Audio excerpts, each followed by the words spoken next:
Blaming your tools is a mistake, and it's something that I've noticed in the current discourse of Unreal Engine has become more and more popular.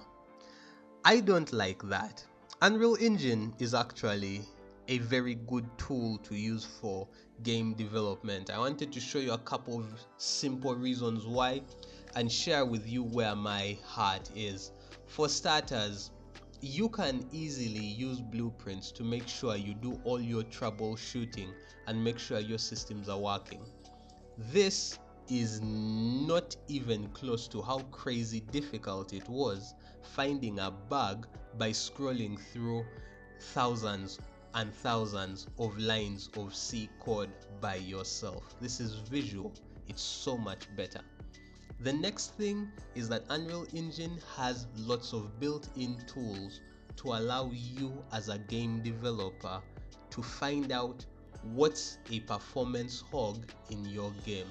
You can literally set a frame rate target and test out on your system down to the millisecond how long it's taking for different aspects of your game to render, and then make adjustments based off that.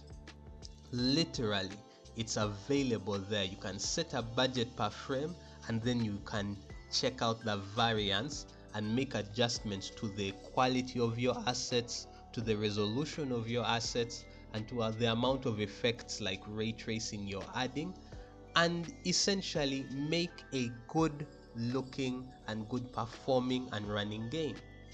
There's also been a myth that Unreal Engine forces a specific type of anti-aliasing, which is not true. As you can see, it gives you access to FX, TAA, MS, and TSR, right?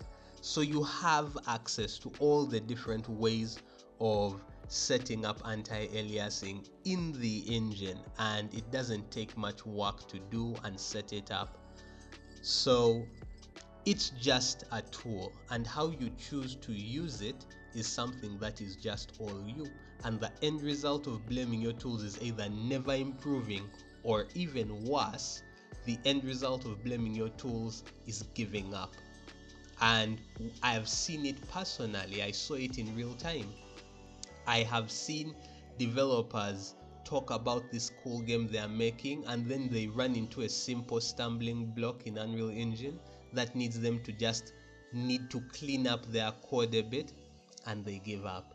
I've seen developers talk about how they don't like Unreal Engine and criticize the work of other game devs who have made and fully launched games, by the way, and made videos on that, and talk about they'll make a fork of the engine and sort out all the things with the engine that are bad and all the blurry graphics, and then later on decide that, oh, we decided the engine is not good enough and we can't make our game with this engine, we can't make our game with this tool.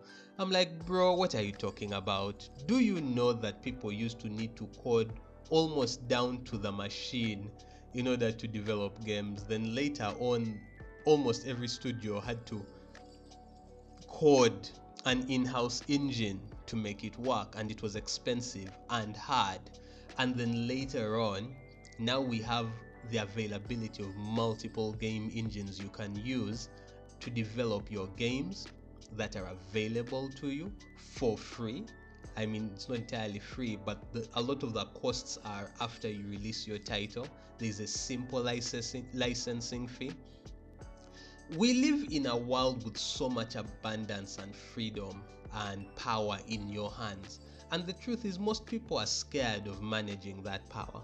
Most people would rather collapse and complain instead of acknowledging that, look, I have the engine, I have access to all the assets I need on Fab, I have access to tutorials to create my own assets using Blender, I have literally thousands and thousands of mega scans.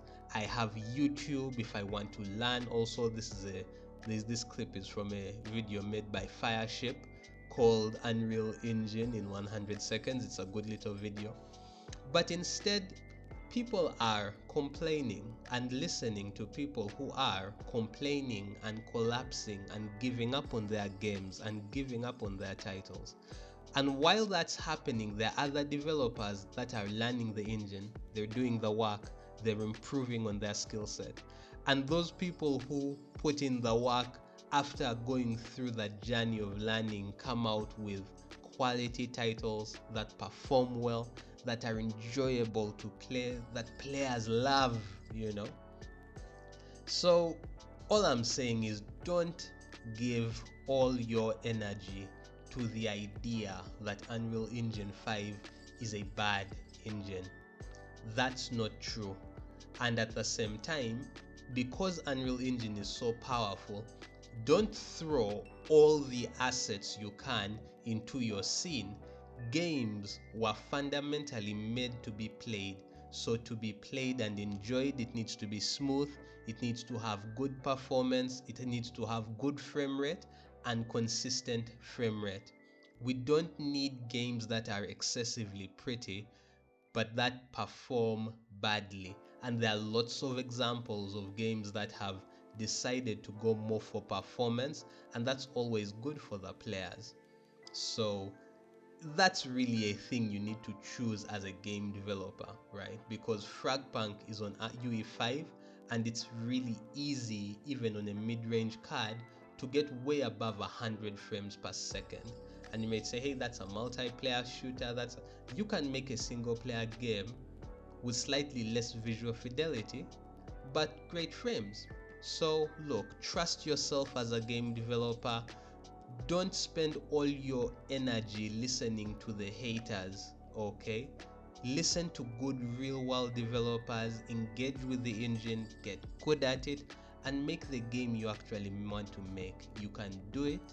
Go out and get the job done.